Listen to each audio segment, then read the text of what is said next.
Yes. Yes, Professor. Brilliant. Thank you. Technological setback.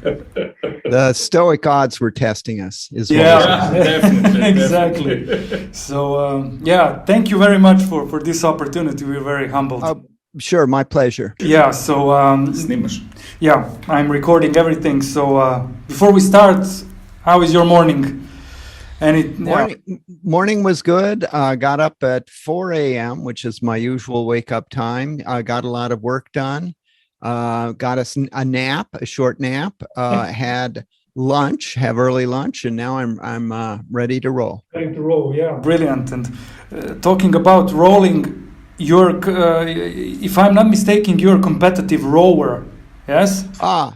Yes. Well, let's see. Am I still competitive? So we just had the National Masters Rowing Championship, which I did not attend. I guess I've had some issues that have kept me out of a boat. And then, of course, we had COVID. So many of the races were canceled. So I haven't raced on the water in at least 2 years, but I have raced on the rowing machines. We call them ergs. Right. So I've done that competitively. And the bottom line is I'm an okay rower, but my heart is in it. So what can you ask more from? Yeah, that's great. yeah. And that's what, for me, that's what it's about. It's not beating other people. It's about beating the inner me, you know, the me that wants to be the lazy thing and just not do anything. And then you go up. And also, you know what, when you compete, you learn a lot about yourself because you start hearing these voices that tell you to slow down, these voices that tell you, think of how good it would feel if you just stopped. Yeah. Right. When you're in the middle of a workout, and then you learn how to expect those voices, how to deal with them when they finally pop in. Sometimes they win, but a lot of times they don't. And I guess being a human, that's what you can hope for. Yeah, exactly. And have you been competitive rowing in the past or? Yeah, since maybe 2006, maybe. So I'm a sculler. That means I use 2 oars. There's sweep. Yeah. You know, when you see the big long boats with 8 rowers in them, that's a sweep. Each has 1 oar, but I like the symmetry. And I also race primarily a single because if I have a double with another person, then I have someone else to blame, which is very convenient. But if you're alone in the boat and something goes wrong, you know who to blame. Yeah. But there is that person who is always facing the other ones, right? That's the coxswain. Yeah. And so that person is a very important person on the boat. So in a single, we don't have them. So you're your own coxswain. In a double, you don't have one. And even in a quad, so that's 4 scullers, each with 2 oars. So what you do is the person at the bow, and when I used to race quads, I would usually be the person at the bow, has this special shoe that he can use by moving his ankle, can steer the boat. And I also row with a little mirror mounted to the hat because, you know, we row backwards. You know, if you're in a canoe, you do the sensible thing and you paddle forward, but we row backwards so you can see where you've been. But of course, where you're going is more important. So rowing backwards. Yeah. So use a little mirror and I just don't have the body. Now, my son, he has the body for a rowing, but he doesn't want to row. So we will talk to him. Yeah. Are you guys athletes at all? No. We are far away from it. You know what that means, don't you? That means you're normal. No. Thank you for that. Thank you, Professor. Yeah. No. Yeah, he has a boat actually, but I have a boat, but I'm no athlete. No. So I mean, this is great because a lot of time that I've been listening to your talks and on Stoicon and you've been giving examples from rowing and preparing for rowing for practicing Stoicism. It's not about winning; it's about getting to that point, preparing for the race and for everything. So we gathered here for Stoicism because people here are not very familiar in Serbia with. They're familiar with that lowercase Stoicism, and we are here to talk about the uppercase Stoicism. So what I've asked Massimo last time we talked with him is what do you think Stoicism isn't? That's what I want to open, because I guess everybody asks you what Stoicism is. So so you want to know what it isn't? What it isn't, yeah. I mean, yeah. Okay. If you look in the dictionary, it says Stoic. That's with a lowercase s at the front, and a Stoic is someone who simply keeps his emotions contained, keeps them bottled up, doesn't express them, and so just might go around with a glum look on his face no matter what, because he doesn't apparently express joy either. He just seems flat, neutrally, without emotions. So that's the common conception. And that's certainly the conception I used to have. And if you say, do you want to be a Stoic? Most people would say, well, no, because I want to have, be involved in life. I want to be a participant. I want to show my feelings. I want to experience joy and happiness and all of those things. So it turns out that that's what most people think. It's given Stoicism a bad name. Now, the other thing is the book I did before I did Guide to the Good Life, I looked at some of the other competing philosophies of life of the ancient world, and it turns out that none of them are what you think it is. Skepticism isn't what you think it is. Cynicism isn't what you think it is. So they're all misled. So what's happened is people have taken a school that actually had a body of teachings and then kind of extracted, well, here's kind of how those people are. Yeah. And then they took the name of the school and they said, okay, so you're a cynic. Well, that means you're always just down on everything, but the cynics themselves weren't that way. Yeah. While I was doing research, I found something that was very interesting to me. In the Journal of Social Psychology from 1995, there were these two guys. I don't know who they are. I apologize for that, but Wagstaff and Rowledge. And they wrote something that I want to share with you and you as well. They wrote that Stoicism is naive ideology held by individuals which centers around emotional non-reactivity and non-expression. That is their definition in the scientific journal for social psychology. How wrong is that? Okay, well, first, just because you're in a scientific journal doesn't make it correct. One of the common misunderstandings about science is they think the scientists are like singing together in a chorus and they all have the same song. Yeah. And they know how to sing. Yeah.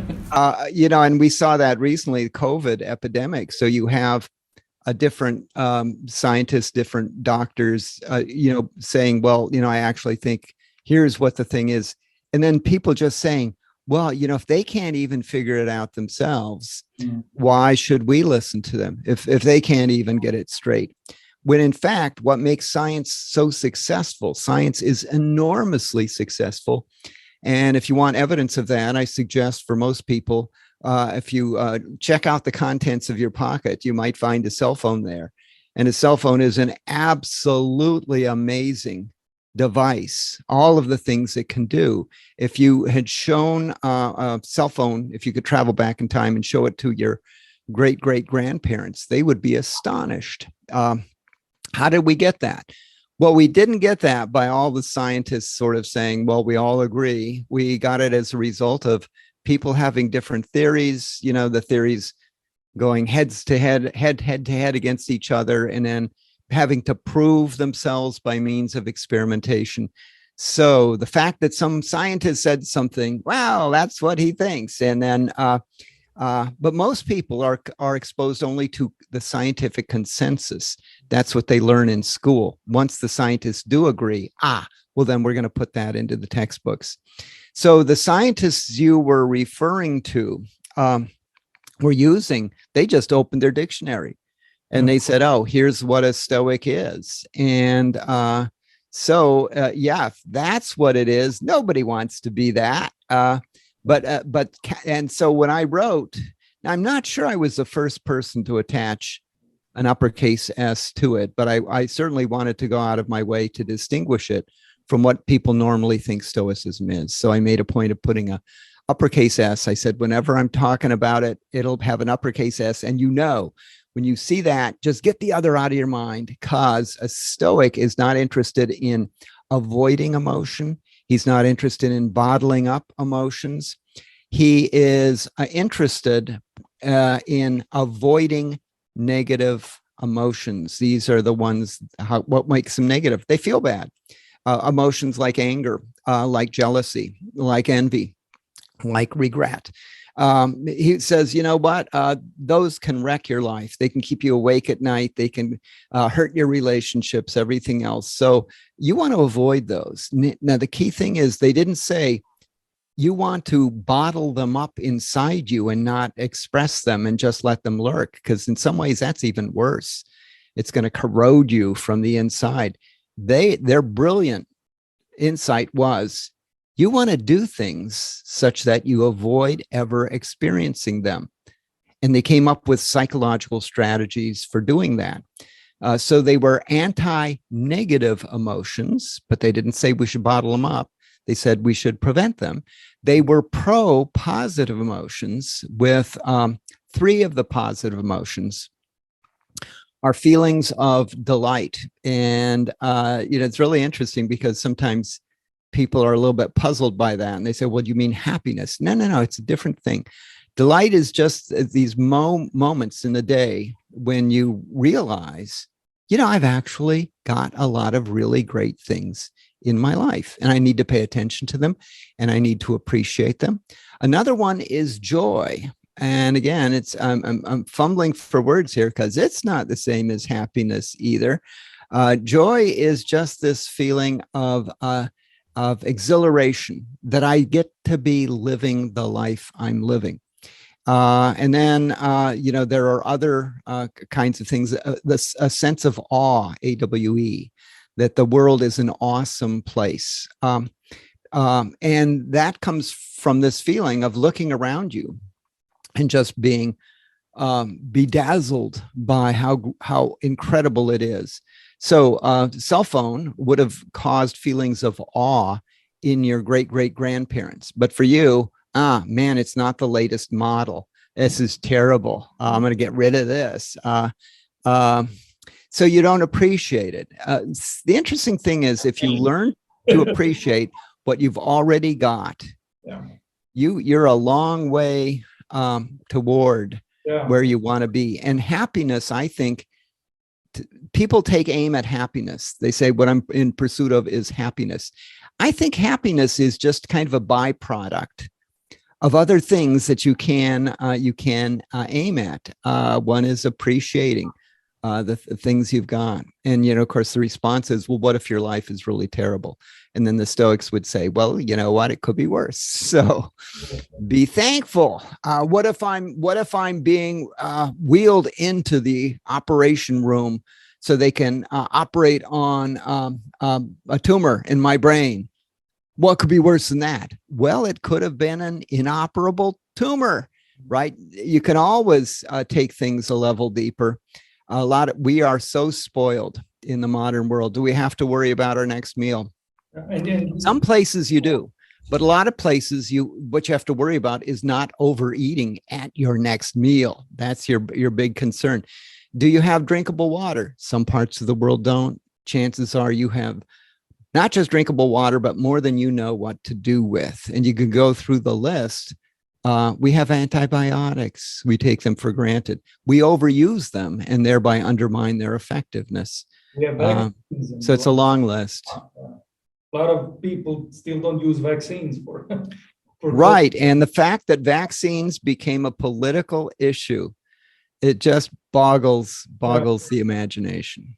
And if I'm not mistaken, you wrote sometimes in the past in some of your books that we are not taking delight from things, right? But that things are not giving us the delight, but we are taking delight from the things, or something like that, if I'm not mistaken. The world is full of delights. You have to be open to their existence, and you have to take advantage when you see them. So, for instance, going on a walk. What do a lot of people do? Well, they have their cell phone and they're just looking at their cell phone and walking, which is risky. You know, they could fall.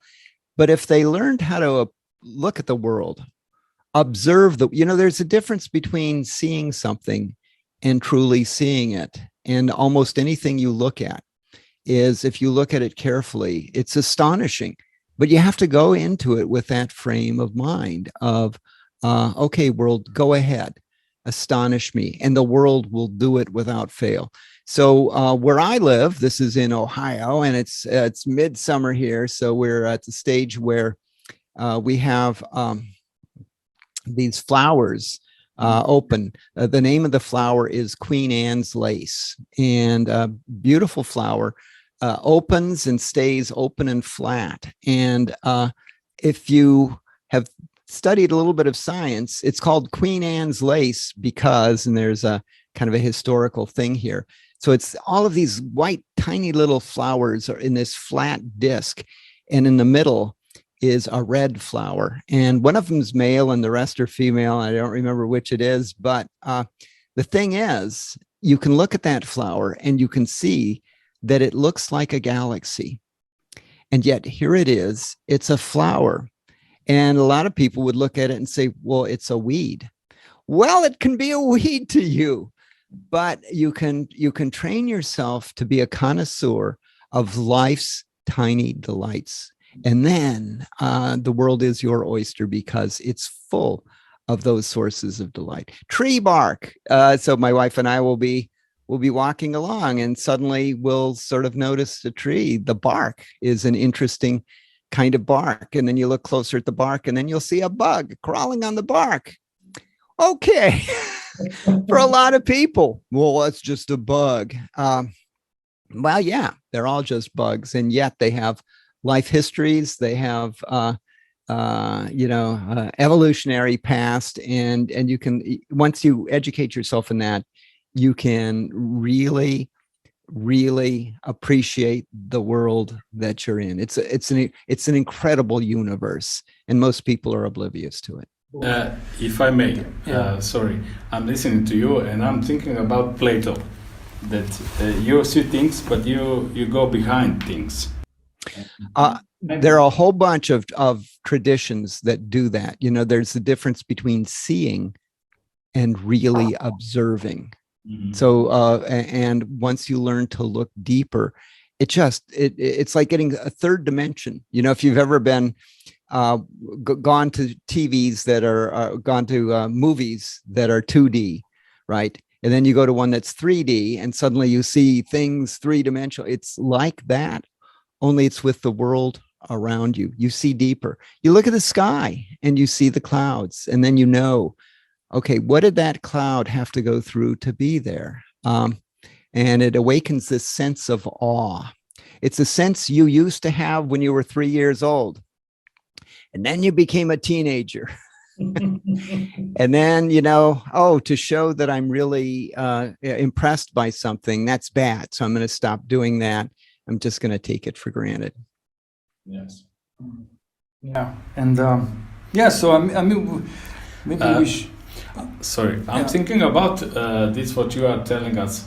I'm 25 years working with clients, patients, human beings, war veterans.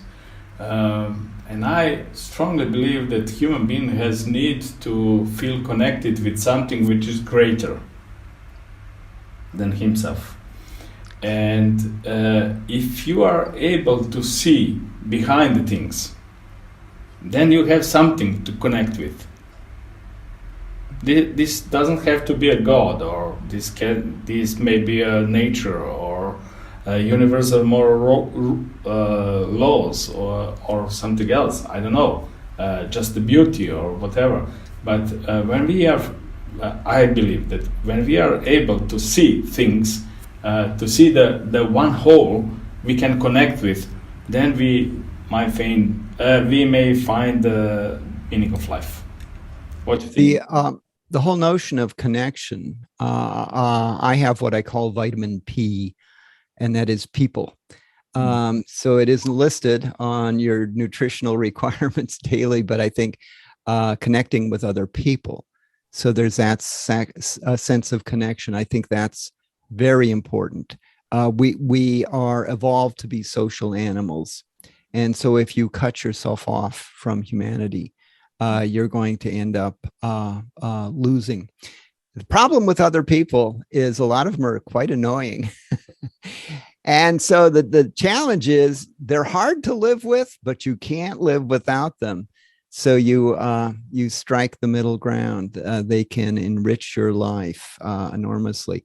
And connecting with other people. So I don't talk in terms of the Stoics routinely talked about the gods. And for them, that was just common sense, because how else would you explain why all this is going on? They didn't have science, right? So they just had to say, well, why did the lightning bolt hit? Well, Zeus threw it, duh. That's so for them it was common sense. The notion of connecting the meaning of life with the gods. So I've actually given that some thought. And some people say that God put them here for a purpose, and that gives meaning to their life. I would like to suggest to the contrary, that if you are here to serve someone else's purpose, that's not good. If I told you, hey, what's my meaning of life? Well, my boss tells me to do stuff, and I do it, and I can get a pay raise if I do it. And then the question is, okay, would that be a meaningful life? It isn't clear. So in classes, when the meaning of life question comes up, I argue that it's a misapplied question. Suppose, for example, and I'm going to do it right here because I have one handy. Someone holds up a pencil and says, what's the meaning of this, right? And you say, well, you mean that pencil? Yeah, what's the meaning of that? And you say, well, let's see, let me get my dictionary and I'll tell you the meaning. And the person explains, no, I don't mean the meaning of the word pencil. I mean the meaning of that very pencil. Then my answer is, well, that's a poorly phrased question, because pencils themselves don't have meaning, but they can be used to do meaningful things. You can make a grocery list with them, right? Or keep a golf score with them. So they themselves lack meaning unless you, through choices, confer meaning on them. And I would make the same claim about your life. The idea that for your life to have meaning, some other external thing has to tell you what it is. No, you get to decide. You get to decide, who am I? What kind of person am I? What is of value to me? What can I do to achieve the things that are of value to me? Then your life will have a purpose. So the purpose of my life, I'm a born teacher. I love teaching. That's what I do. When I don't have a class of students in front of me, I write books. That's teaching. So what's the purpose of my life? That's one of them. I'm a father, so I take that very seriously too. You go through. Those were choices on my part. And if someone came in and said, okay, we've given your life some thought. Here's what we want you to do. We want you to be a teacher. We want you to be a good father. We want you to be a good husband. And we're going to punish you if you don't. And we'll reward you if you do. I'd say, you can go to hell then, because you're not running my life. I'm in charge of my life. So the whole meaning of life question, I think, can lead us down a blind alley where we're going. Connection, in one sense of the word, I agree. Connection is important. And for the universe, broader connection, I guess my thing is you can make your life much more enjoyable if you revive the sense of awe that you had when you were a 3-year-old, because if you study more about the world around you, you'll realize it's all amazing. It's all absolutely amazing. And you can recapture that. It takes effort, though. What do you got to do? You got to learn some science. You got to learn some history. A history.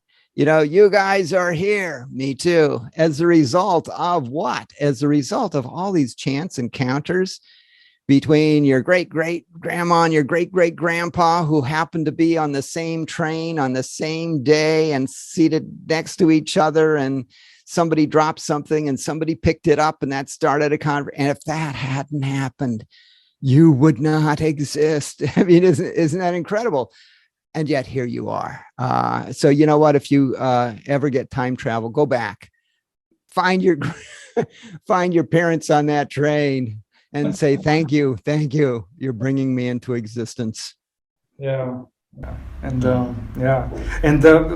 we were reading a couple of weeks ago or something, we found on several internet forums very light-themed comments and very joyful comments on nihilism and how people... I will read you something so we can get into a Stoic view of them. One person particularly said he was extremely happy but felt sense of dread for when this happiness will end, and that he's slowly becoming a nihilist, no friends, no family, nothing to live for the sake of it. And why does it all matter? He's bored of life. He's becoming existential. It sounds like somebody who's been warned that they're going to turn off the water next week for some reason. And he says, oh, well, then I'm going to turn my water off today. Yeah, I don't understand the logic of that. So as a Stoic, I've thought about death. I think about it on a routine basis. And I've found the silver lining in death. And the silver lining in death is, would you really want to live forever? Most people would say, yeah. And then a whole bunch of questions arise. People to avoid death, they want an afterlife. The life isn't good enough. They want an afterlife too. And then, different theories about what happens to you. But it's really interesting because my students will say they want to go to heaven. Many of them will. And I say, well, tell me about it. And they say, well, it's heaven. It's good. And what they end up with is kind of like the ultimate luxury resort where you don't have to work. You just get to be with yourself. Maybe you get to sit at the right hand of Jesus himself or God, however that works. But here's the thing. If it's you that's going to heaven, that means it's going to be maybe you with whatever body you died in. Maybe you don't want to spend an eternity in that body. I mean, I hope to live to be 112. Do I really want to spend an eternity in the life of a 112-year-old body? I don't think so. But the other two things, you're going to bring your memories with them of all of the annoying things, the tragedies that happened to you. How long are they going to be with you? Oh, for an eternity. Worst of all is if it's you that's going, you're going to bring your personality with you. So even when you're in heaven, you're going to be a petty individual. You're going to say, well, wait a minute. He gets to sit at the right hand of Jesus. It's my turn to do that.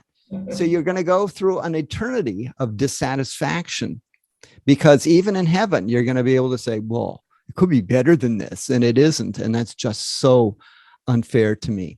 Anyway, silver lining in death is that it gives you an incentive not to waste your days, because a lot of people do waste their days. How do you do that? Well, you waste the minutes in your days, add them up, and you've ended up wasting the day. Add those up, and you've ended up wasting the one life that you have to live. So if you could live forever, if somebody said, hey, here's the magic formula, you'll never have to die, guess what? That means you can put off everything till tomorrow, because there will always be another tomorrow. And you'll spend your entire life on this state of, hey, tomorrow I'll do something. There would be, because we are mortal beings, there's literally a deadline. There will come a day when you die. Maybe you'll have some advance warning, maybe not, but that day will happen. And then the question is, so what are you going to do before that deadline? Stoic advice is you're going to live the best life you have. You're going to appreciate what you have. You're going to expand your sources of delight in life. You're going to enrich your life. You're going to have meaningful relationships with other people. That's the connection we were talking about. And then your day is going to come. And you know what? When it does, you're not going to sit there and be thinking, oh, I should have done this and I should have done that and I should have done the other thing. You're going to go away thinking, you know, it had to come to an end, and it was pretty good life. I did well with what was available to me. So that's a wonderful way to be able to go out. So when it comes time that you go out in a graceful kind of manner, for a Stoic, a practicing Stoic, the end, if you know it's coming, it's like a showtime, right? And it's where you get to take your lifetime or whatever period of your life you practice Stoicism. Now it's a chance to show that you've really got it in you. That as you go out, it's not going to be you complaining and moaning and everything else. It's going to be you saying, you know what, these people are so sad that I'm dying, and yet I'm not so sad that I'm dying. And one thing I can do as a last act is show them how to be brave in dying. That's one thing you can do. And if we look at the Stoics themselves, that's kind of what the ones that were forced to die. You have Seneca as an example. That's what they did. Died bravely. And it's really interesting. They're comforting the people who came to them as they were dying. You know, you'd think it'd be the other way around, but no, you know, a Stoic will be comforting them.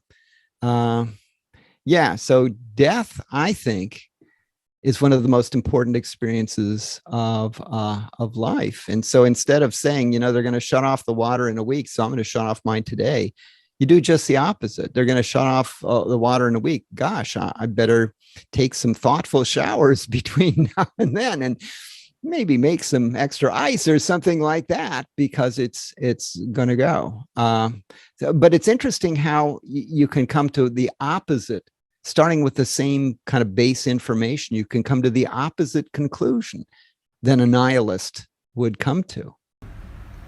I'm thinking maybe this may be meaning of life for some people.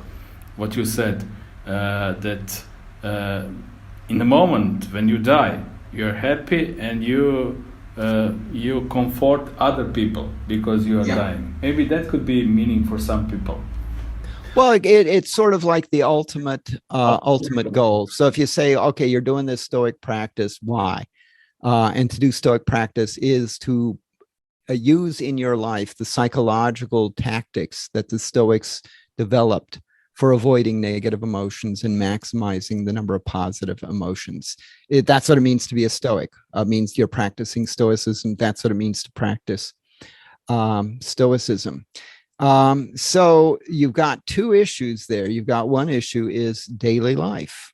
So how am I going to get through daily life? And Stoicism says, well, here's some useful guides to getting through daily life. And then the second question is, okay, but what does it all add up to? Well, you would hate to die with regrets of all the things you could and should have done. So that means while you're alive, you've got to do the best job you can. You're not going to be perfect. And there's, even in Stoic practice, there's going to be backsliding. You're a mere human after all. But to die, and like when I race, right, in a rowing race, at the end of the race, what is success? It's your ability to say, you know what, I did the best I could in training, in preparing my strategy. I couldn't have done any better. Those guys are just really good and they beat me. Hey, but I won the race that really counts, and that is that internal race. So same thing is true of your life as a whole. When I'm working with my clients or patients, I think this is very good. I did what I can, but maybe even we can go further. That means, okay, even if I didn't, even if I could do better, so what? We are human. Yeah. Don't be harsh on yourself. Yeah. You won't be, you will not be perfect in anything you do because you're a mere mortal. Question is, and even if I say, did you do everything you could? Well, literally, it's impossible to do everything you could. So you have to have realistic standards. So when I row, I'm now rowing in the body of a 70-year-old. So, in theory, how much should I be training? I can tell you the number of hours I used to train. Now, every hour I train requires a subsequent hour of napping. And it isn't sort of like I choose to do it. It's just like my body says, well, you're going to sleep now. And if you want to be standing up when that happens, great, but maybe put on a helmet because you're going to be down. So things get harder. You're a human being. You will have moments of weak will. But then when I say, did you do everything you can, that there would be a little asterisk at the end of that sentence. And it would be everything that you can, given that you're a human being, given that you're immortal, given that within you, you have these voices that are going to be trying to talk you into taking the easy way out. You've got a tough bunch of things to deal with. And given that that's the case, did you hold your head up and do what you could? So perfection is not necessary. In fact, I don't even know if you should be aiming at it. What are you going to do? Sometimes life gives you choices. All of them are bad. What do? You pick the least bad choice. Yeah, but it's a bad choice. Yeah, but it's the least bad choice. Yeah. And have you ever had experience where you wanted to apply Stoicism, but it just didn't, not just didn't work, but you just couldn't, it was just, have you ever had like a Stoic setback? Like, this is damn difficult, I can't, it's like, were you struggling sometimes with Stoicism in your life? I would like to be able to say that has never happened to me, except that it happens routinely to me.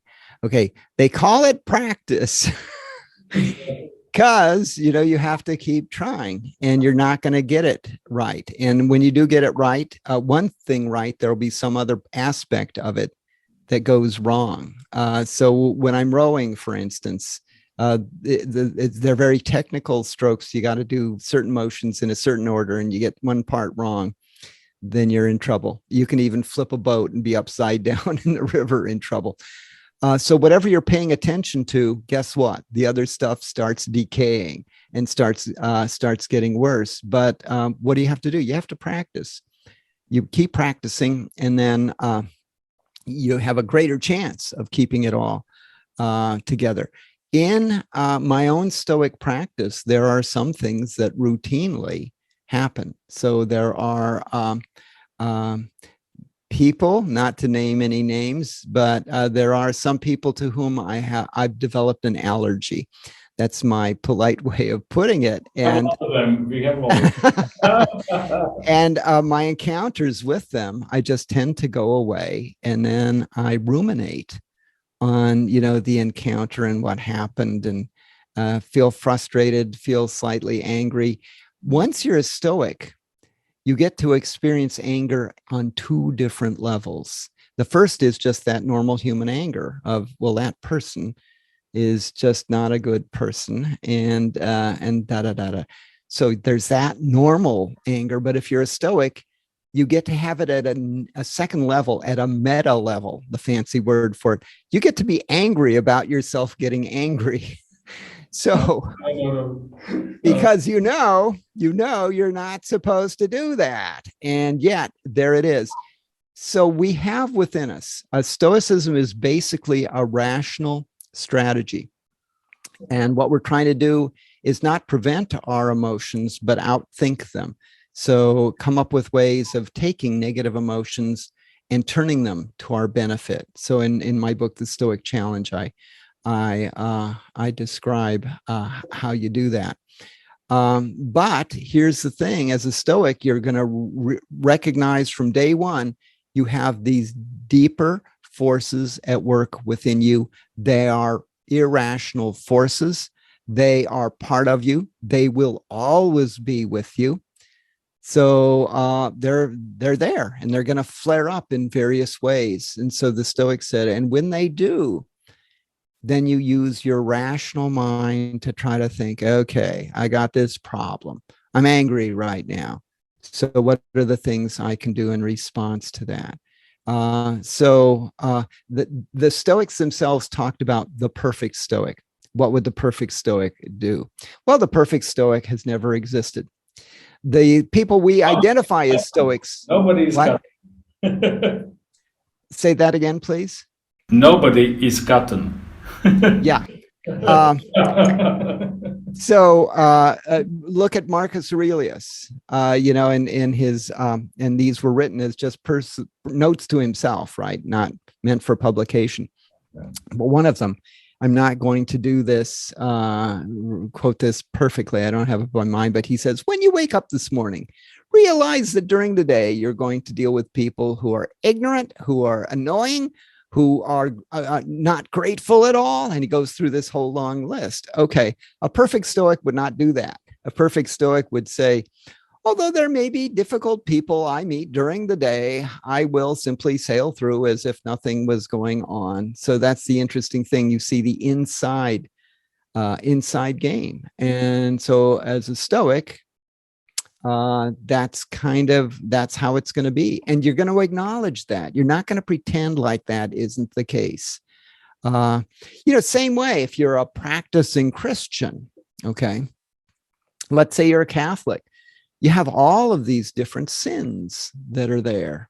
And guess what? You're human. So even though God wants you to do something, wants you not to do something, good, I understand. And yet you're human. Even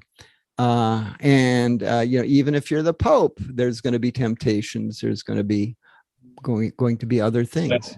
Even then. Yeah, even then. Even then. And I'm thinking about me as a psychotherapist. I cannot prevent myself from negative emotions. I can try, but I cannot succeed completely. But what I can, train myself not to cultivate negative emotions. Right.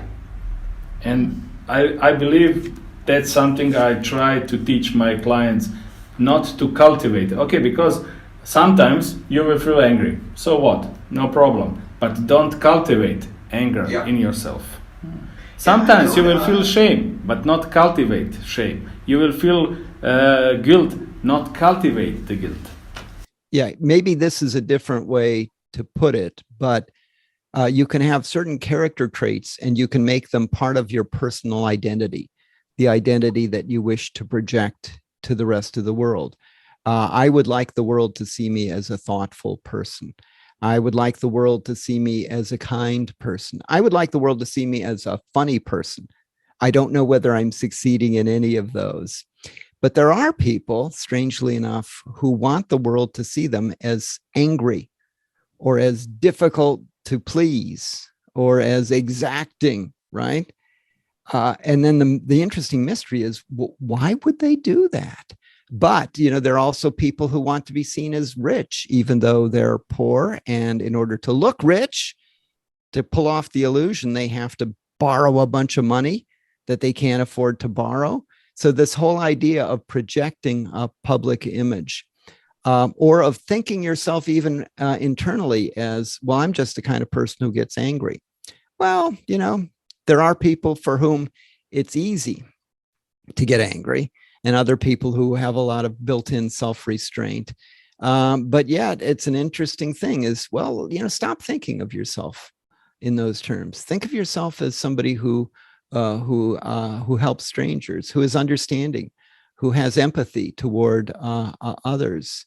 A lot of it is built in, it's wired in. Anxiety is one interesting case. I'm convinced that there are people who are naturally anxious, that is their built-in response. They probably have been that way forever. And if you try to just say, well, just don't be anxious, you might as well say, just stop breathing. No, they're gonna breathe. They got to do it. And then there are other people who are very, very, they are not prone to anxiety at all. It seems to be wired into us. And Stoic.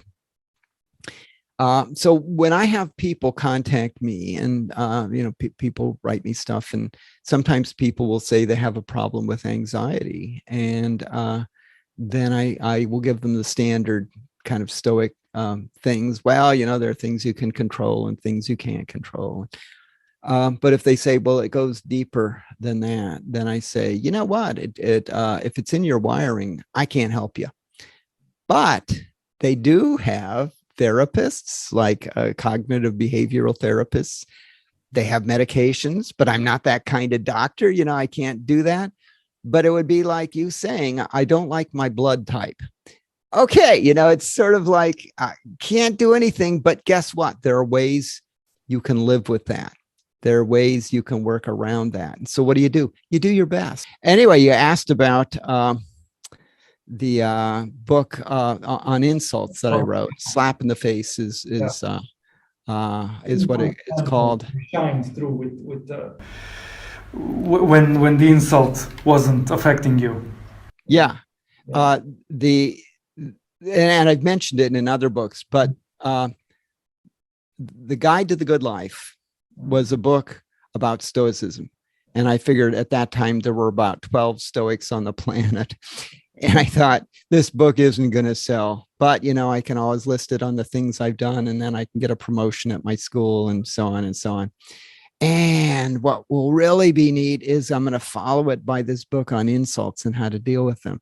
That ought to sell huge. Well, turns out that the book Guide to the Good Life is still selling remarkably well. The book on insults did not sell well. And the other thing I discovered is that if you write a book on insults, the people who review it love to try out insults.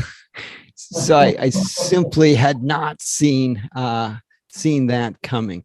I'm not the target of a lot of insults, but I guess I've learned how to use comedy as a principal response to them. And that seems to be quite effective. I like to make jokes anyway. I love self-deprecating humor. So if somebody insults me, I just top them. Well, if you think that's bad, and I tell them something that I think is an even bigger shortcoming. That's what we used. That's what. Yeah. I'm sorry, my body is not my body. Don't drink too much coffee before interview.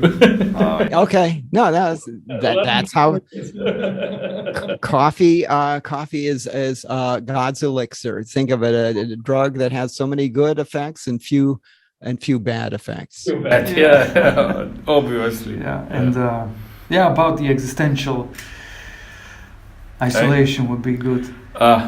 What about existential isolation? The Stoicism response for give me this Yes, I believe that many of my clients, patients, actually they suffer from a feeling of existential isolation. That means they are unable to connect with other people, with the world around them, and they suffer some kind of existential depression. And I believe that Stoicism as a life philosophy has something to offer to them. When you say this whole notion about making a connection with other people, Yes. there is this curious phenomenon, and that is just the whole notion of making friends. You know, it was easy back when I was a kid. It gets harder when you get older. But other people, sometimes we live in a world where people tend to keep distance. If you approach other people and are too eager to start a friendship, they will not want that. If you do not look interested in a friendship, they will not try to befriend you, because for fear that their overtures will fall short. So I think we're kind of stuck in this world where there could be a lot more friendships than there are, but just people are kind of lost in their own families, in their own world, in their own circumstances. But it is frustrating, of that feeling that there is no one out there that I can really connect with, who's going to understand me, who's going to care about me. I'm married to my best friend, which is a really, really good strategy. Oh, by the way, you got to choose friends carefully. You got to marry carefully. But if you have somebody like that, that's really great. But without her, then it's a really interesting question of where would I go for friends? And it sounds like quite a challenge. And friendships end. I found that out. So it's a difficult situation. Here's another thing I've been experimenting with. One of the things I'm working on is to become a better listener. Now, in this conversation I'm having with you, I'm the world's worst listener, because you're interviewing me. So I'm assuming you are interested in hearing what I have to say. In a normal conversation, and I will strike up conversations now with absolute strangers. I used to not be able to do that. Now it is my superpower, right? And my goal in a conversation is for them to do 80% of the talking, or even 90%, and me do 20 or 10%. Because what I do is I simply ask questions. And so I'm not, a lot of conversations, what are they? They're you just waiting for the other person to stop talking so you can tell them what's important to you, right? So you're just kind of holding your time there. But the interesting thing is, if you actually do listen to what other people are saying and ask appropriate questions, they open up to an incredible extent. So my analogy, it's like you're walking through the desert and you pour water on a plant, and then suddenly this beautiful blossom appears. So that's true of most people. They have interesting things going on in their lives, except we're so lost in our own lives that we don't even try to reach out to them. So I'm a better listener than I used to be. There's still room for improvement. But that's one thing, that people can try is, if you want to make friends, become a listener, become a better listener. Yeah. And we are talking about other human beings, but what about the rest?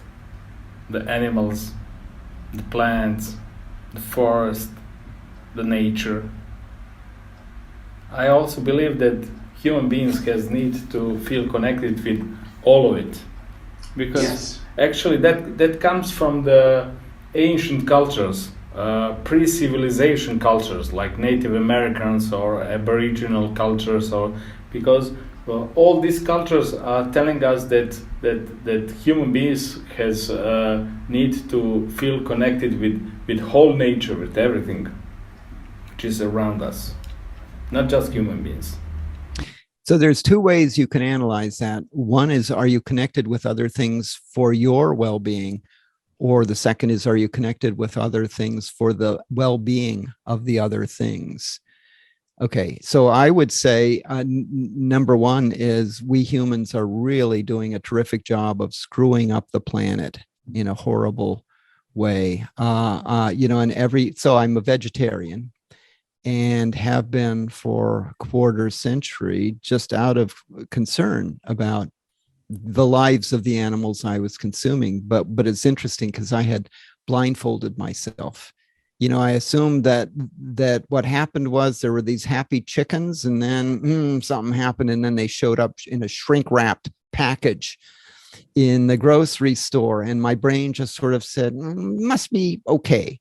And then I looked into it, and then I realized, oh, that's not good at all. So I've lately been thinking more about plastic, all of the plastic I throw away. And where will those bits of plastic, where will those plastic molecules end up? Had a conversation with a friend, and I told him I was going to take a trip, and he quickly responded by saying, well, do you know what that'll do to the carbon dioxide in the air? And of course, even when I drive, it's a similar sort of thing. But I was atop my game that day. I said, do you realize the impact that you having the 2 children you did has on the carbon dioxide level? It is hundreds of thousands, 1 million times more. So it's an interesting thing. And once you start thinking in those terms, number one is it becomes impossible, because wherever you set the line, wherever you draw the line, someone else can say, well, you could drive less. You could, I'm not a vegan, for instance, I'm a vegetarian. You could do that. And so there's always that issue where somebody can say you could be even better than that, but you've got to draw a line somewhere. The second thing is just in terms of our own well-being, the connection to the world, the understanding of the world, just in connection with our sense of awe. It's absolutely delightful thing to be able to experience, and yet most people are incapable of experiencing it. How come? Because they just don't take the time to learn about the world around them. We have behind our house, we have a church that has an unused chimney. And we accidentally noticed 2 years ago that in the fall, there were birds flying down the chimney. And, then the question was, well, that's strange. And we learned that they are chimney swifts. And then I started counting the number that came in and came out. And at the peak, it would be 400 birds, right? It's just incredible. Then learning about their lifestyle. Oh, they eat bugs that they catch on the fly. Oh, they drink water on the fly. They get really down to the surface, lower their bottom jaw, scoop up water and fly. They fly all day long. They can't perch because their body weight is wrong, but they can cling to the sides of things. Oh, where are they most of the time? Well, those little birds are going to fly all the way to Peru, from Ohio in the northern United States all the way to Peru. And then suddenly it's like just swept away with that is absolutely incredible. Okay. So that's a connection with the world that it's possible for ordinary anybody to get, right? But you're going to have to educate yourself a little bit. You're going to have your eyes open.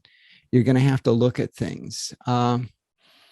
So for either one, that connection with the world is for either personal reasons or for reasons of the well-being of the rest of the world. Those are both issues. Is it because they can't, or because they, from your experience, why do they? I'm thinking. Why are they not connecting? I'm thinking that, Irvine alone says that no one ancient culture believed that human being is alone in the universe. Right.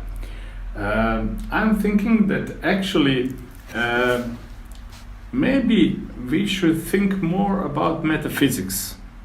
Why? Because if I am trying to be a Stoic, I'm not Stoic, I'm trying to be a Stoic. But that means I should accept everything what life gives me, which is not in my control. But I believe that it would be much easier for me if I consider good things and bad things, just things, which is normal in the whole picture, in one. Yeah. That's the thing. For example, I have worked 20 years with war veterans, and actually it's very hard for them to accept what happens, because it's very hard for them to accept that this is actually normal in the picture of whole. They consider this as evil, as wrong, as I don't know, something which should not happen. And they very hardly actually accept what that happens, what should not happen. You can say something is normal without saying that you should therefore accept it. So there are things that are normal, and yet you can say, as part of your definition of your meaning in life, of I'm going to work to make that different. So it's normal for people not to have a philosophy of life. So I've made part of my definition, part of my job in life is, well, that's normal. In fact, I'm abnormal. I'm a Stoic. I race a skull. You go through all of these things, and that's fine, and other people can do whatever they do. But this whole thing about Stoicism, so that's going to be one of my projects. I'm going to try to open the eyes of other people and show them that there's this avenue. Similarly, people who are hateful, hateful individuals, it's okay to emphasize with them, right? And emphasize with them and take pity on them. That doesn't mean you agree that what they say is true. And you can still do what you can to fight the kind of hatred, but you can say, in many cases, the people themselves are victims.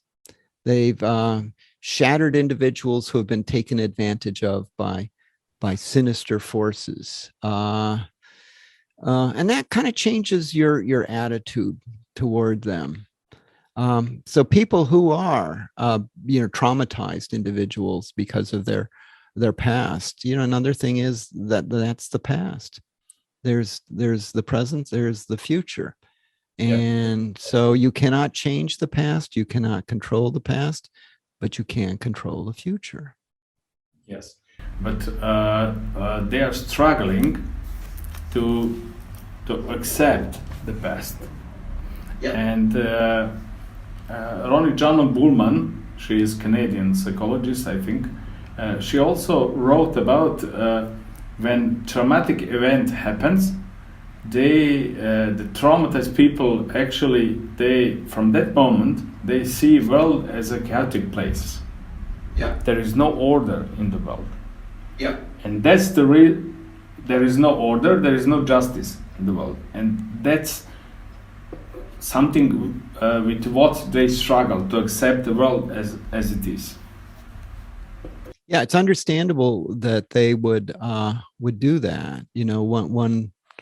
One bad accident of one kind can make you very nervous to ever do the thing again. It works its way into your wiring, right? It becomes part of you. So again, if somebody came to me and said, as a Stoic, what would you say about that? I would say, see a psychologist. Is what I would do. And of course, there is cognitive behavioral therapy, which is psychology, but with a strong input from Stoicism. And so that would be kind of my default. Here's an interesting place to start. Think about people who have nightmares night after night after night. And you might know some of those people and encounter some of those people. I know my dreams. I have a very active dream life, and I know I have zero control over what I dream about. And most of the dreams I do during my sleep, what I do when I'm awake, and that is I'm a problem solver. As a writer, it's just choice after choice. What word goes here? Where does the sentence go? All day long. And then I go to sleep thinking I'm going to have sweet dreams. No, I solve problems in my dreams. I cannot help that. That's just how that works. But suppose, no, you're imagining that something is about to blow up in your face, that you're about to die, that you're about to get shot. That would just be horrible. I know of nothing in Stoicism that can help you deal with that. I'm suspecting that there is something in medicine, right? Psychology and medicine that can help you. But other than that, Stoicism is a fundamentally rational a strategy for dealing with life. And it's smart enough that it can take some of your negative emotions and turn them and harness them. So I describe that in the book, The Stoic Challenge, how you can take your anger and you can kind of turn it around and get angry at the Stoic gods who are presenting you with some kind of challenge. But other than that, it'd be like if you came to me with a broken leg and said, what would the Stoics say about that? And the Stoics would say, go to the hospital and use a wheelchair to get there. Don't run. So some people might say Stoicism is the cure for everything. I would say it is not the cure for everything, and it is not a perfect cure. That it's going to be an ongoing process. And it's like, from my experience with Stoicism, it's not like something that, it's not like an ideology, following it blindly, do everything as it was written in the ancient books. What I learned from your books is that I can modify it, and not modify it in a sense that change things, but improve things in the philosophy of Stoicism. What you did with trichotomy of control. Yeah. So I have messed with Stoicism. Yeah. And I do that unapologetically because Seneca said, he said he could mess with Stoicism. Well, I'm in the 21st century, so I'm going to do some things. I don't think I'm detracting from the main message, although there are fellow Stoics who would argue otherwise. But the point is to have a strategy, a usable strategy. And that's how you measure it. Does it work? Yeah. Does it work? So it's not, I must remain true to my Stoic masters. It's just that, okay, if there's a way we can kind of modify something a little bit and come up with something that is more useful. On the dichotomy versus the trichotomy of control. So, I mean, that is the biggest single thing I've done that's a departure. And so the dichotomy is there's some things you can control and some things you can't. Focus on things you can control. Unfortunately, when you say there's some things you can't control, that can mean two different things. That can mean there are some things you don't have complete control over. And you could be saying there's some things that you have no control over at all. So if you say just there's some things you can't control, some people will say, well, I can't control whether I'm going to win a tennis game that's coming up. So I might as well not even practice because I can't control. No. There's this middle thing you can affect without being able to control. So there are people who have taken me to task for saying that. I think it's, number one, logically, it's true. It's just the way things work. And secondly, if you go around telling people, don't concern yourself with things you can't control, it's a terrible prescription for them, because then they're going to say, well, geez, I can't control all sorts of things, meaning I don't have absolute control. So I'm just not going to worry about them, which I don't think is what the Stoics had in mind. Yeah. And do you, as a Stoic, as a practicing Stoic, and the rower and the sport athlete, do you think that Stoics can have hope? I mean, do you think that Stoics do have hope? Sometimes you hope when you are entering a race, I will win. I will be the one who won at the end. Here's the thing. Stoics are optimistic, right, but in a strange kind of way, because they measure success in a different way than most people do. So a Stoic going into a race, ideally, is not going to be saying, unless I take the gold medal, I'm a failure. Right. Stoic's going to go in and say, you know, I'm actually rowing as a part of this second project, this Stoic training, where I'm trying to get better at dealing with life setbacks. Yeah. I'm trying to get better at failing and rebounding from failing, right? Now the other guys out on the water, they just want the medals. Well, leave it to them, you know, because that's not the most important thing. So if you finish the race and said, you know, if I ever get, I don't have any tattoos, but if I ever get one, here would be a good candidate. Do what you can with what you've got where you are. And so whenever you get to the other end of something in life and you can say those words, good for you. That counts as a success. Congratulations are in order. Now, other people might say, well, he's a loser. He didn't win. But you're not playing that game. Yeah. Yes, you're all out there on the field of battle and rowing together, and yet you just got a different game that you're playing. Yeah. It's like yes, and I would say don't attach your feeling of your personal value with success or with failure. That's right. That is not connected. Right. It's mean if you success is something that doesn't make you better person, or that doesn't make you more valuable person. Or if you fail, that doesn't make you less valuable person. Yep. But it raises your social standing. We are wired by our evolutionary past to care very much about our social standing, but that's just a kind of a quirk of evolution. And yes, you can take that to be your defining principle, that if other people think I'm really good, that means I am really good. Or you can say, no, I'm going to choose a different thing. So for me, what's success?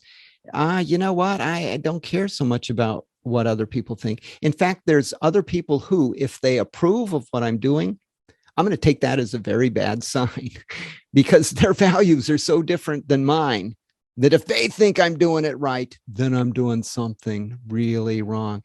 So what am I out for? I'm out for a life with as few negative emotions as I can experience, and full of these positive emotions like delight, like joy. And what do you think about, am I right? Because I feel that as time goes by, the human beings, not everyone, but many of them, are more and more egocentric and maybe narcissistic.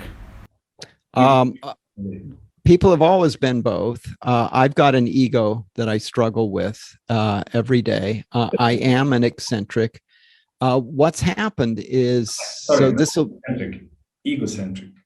egocentric, yes.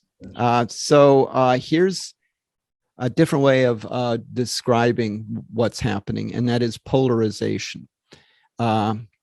People are more convinced than ever that whatever it is they believe is the truth. Yes. And that's because I think social media and the internet feeds you. Yes. It reinforces, puts you in contact with other people who have the same strange beliefs as you do. So it's kind of a polarization that's happened. So there've always been eccentrics, but now they're visible, right? Because what are they doing? They're forming groups, and then these groups, conspiracy theorists and so on.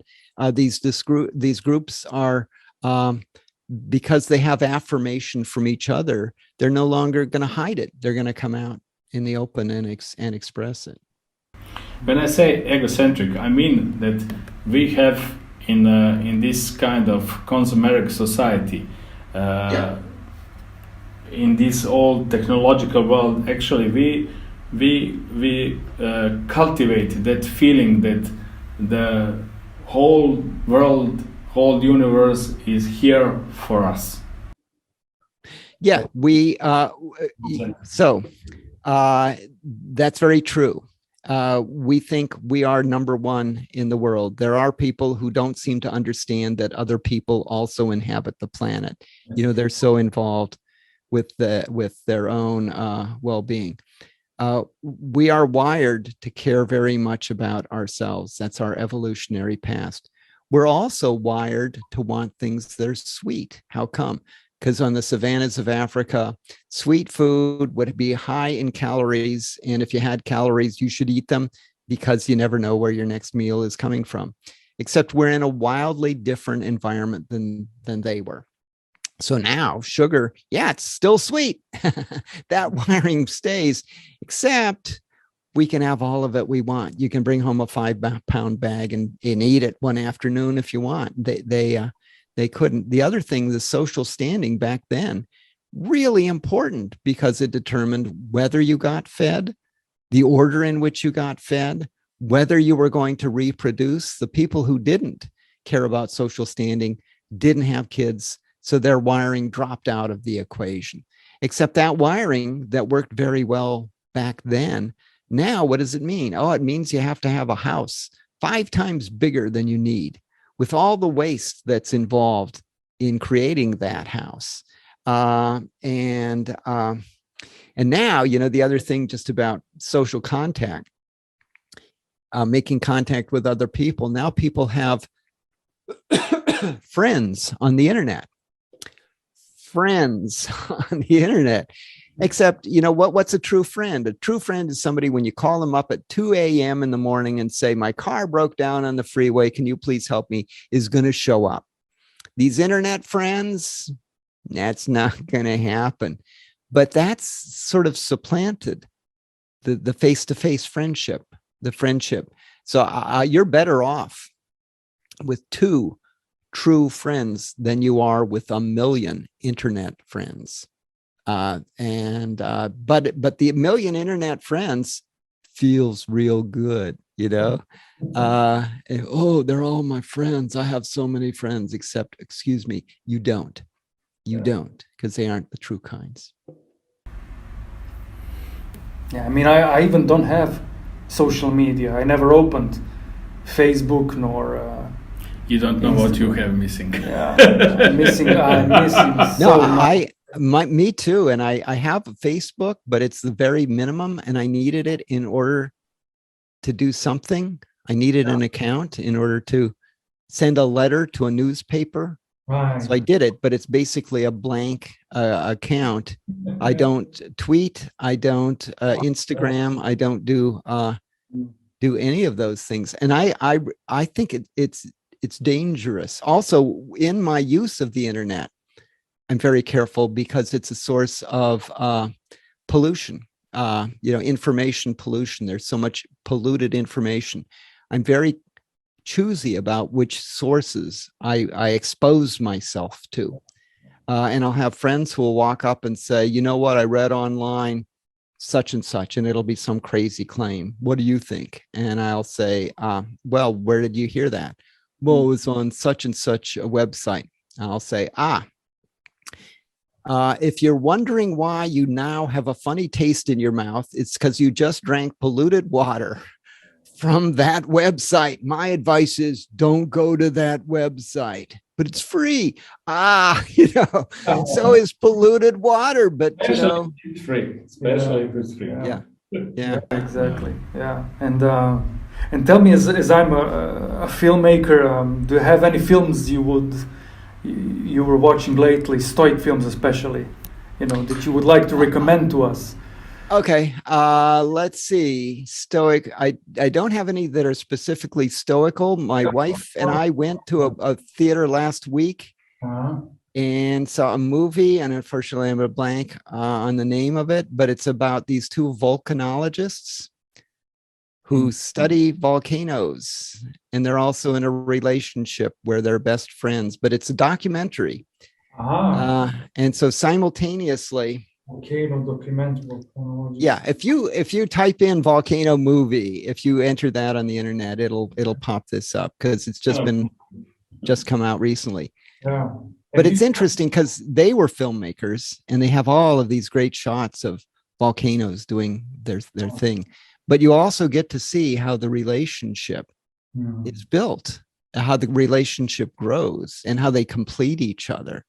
So really nice movie in those terms. I used to see a ton of movies, and then I went through some sort of age barrier where Now I just don't watch. I watch a lot of documentaries normally when I watch. Right. There was this a couple of years ago. I saw a film on, and now you it reminded me when we started talking about a girl who is enrolling in rowing team. It just came out last year or during the first year of the pandemic. Yeah. And she was so.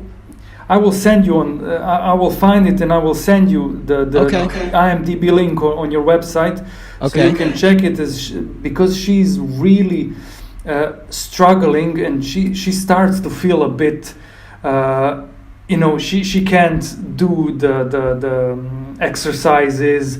Then she's falling behind other people who are in her team. They start to degrade her and to cut her off the team.